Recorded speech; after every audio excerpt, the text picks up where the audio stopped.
प्रत्येक वर्ष माघ माह के कृष्ण पक्ष की चतुर्थी तिथि को सकट चौथ का पर्व मनाया जाता है। इस बार सकट चौथ व्रत 29 जनवरी को है। इस खास अवसर पर महिलाएं संतान की दीर्घायु और अच्छे स्वास्थ्य के लिए व्रत रखती हैं। सकट चौथ को नई नामों से जाना जाता है, जैसे तिलकुट संकष्टी चतुर्थी और माघ चतुर्थी आदि। सकट चौथ के दिन भगवान गणेश जी की पूजा व्रत करने का विधान है। प्रत्येक वर्ष माघ माह के कृष्ण पक्ष की चतुर्थी तिथि को सकट चौथ का पर्व मनाया जाता है। इस बार सकट चौथ व्रत 29 जनवरी को है। इस खास अवसर पर महिलाएं संतान की दीर्घायु और अच्छे स्वास्थ्य के लिए व्रत रखती हैं। सकट चौथ को नई नामों से जाना जाता है, जैसे तिलकुट, संकष्टी चतुर्थी और माघ चतुर्थी आदि। मान्यता है कि इस दिन गणपति जी की विधिपूर्वक पूजा व्रत करने से शुभ फलों की प्राप्ति होती है। चलिए जानते हैं आखिर महिलाएं सकट चौथ का व्रत क्यों रखती हैं।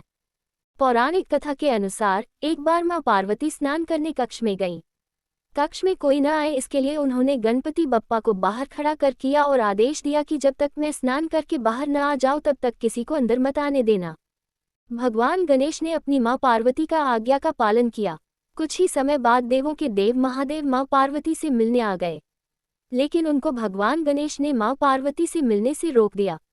भगवान शिव ने कई बार प्रयास की वह मां पार्वती से मिल ले, लेकिन मां पार्वती के आदेश के सामने उनकी एक न चली। मां पार्वती से न मिलने पर भगवान शिव क्रोधित हो गए। इसके पश्चात उन्होंने अपने अस्त्र त्रिशूल से गणेश जी का सिर धड़ से अलग कर दिया। माता पार्वती जी भगवान गणेश जी की आवाज सुनकर कक्ष से बाहर आई। वह अपने पुत्र का सिर धड़ से अलग देखकर अधिक दुखी हो गई और अपने पुत्र को जीवन दान देने का आदेश भगवान शिव को दिया, जिसके बाद भगवान शिव ने एक हाथी के बच्चे का सिर गणेश जी के धड़ से लगा दिया। इससे गणपति बप्पा को दूसरा जीवन मिल गया। इसके बाद सभी देवी देवताओं ने भगवान गणेश जी को आशीर्वाद दिया। तभी से महिलाएं अपनी संतान की दीर्घायु के लिए सकट चौथ का व्रत रखती हैं। ये है वजह। सकट चौथ के दिन भगवान गणेश जी की पूजा की जाती है। मान्यता है कि इस व्रत को करने से भगवान गणेश जी प्रसन्न होते हैं। इस व्रत को महिलाएं संतान की दीर्घायु के लिए रखती हैं। पूजा के दौरान व्रत कथा पढ़ने का अधिक महत्व है। सकट चौथ कथा पढ़ने से व्रत पूर्ण माना जाता है।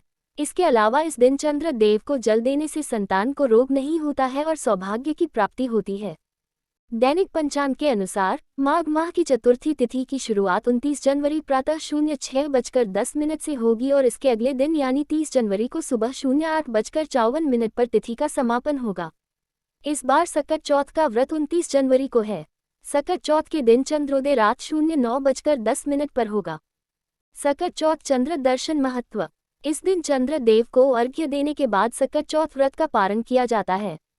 मान्यता के अनुसार ऐसा करने से घर में सुख समृद्धि का आगमन होता है और संतान को लंबी आयु और अच्छे स्वास्थ्य का आशीर्वाद प्राप्त होता है।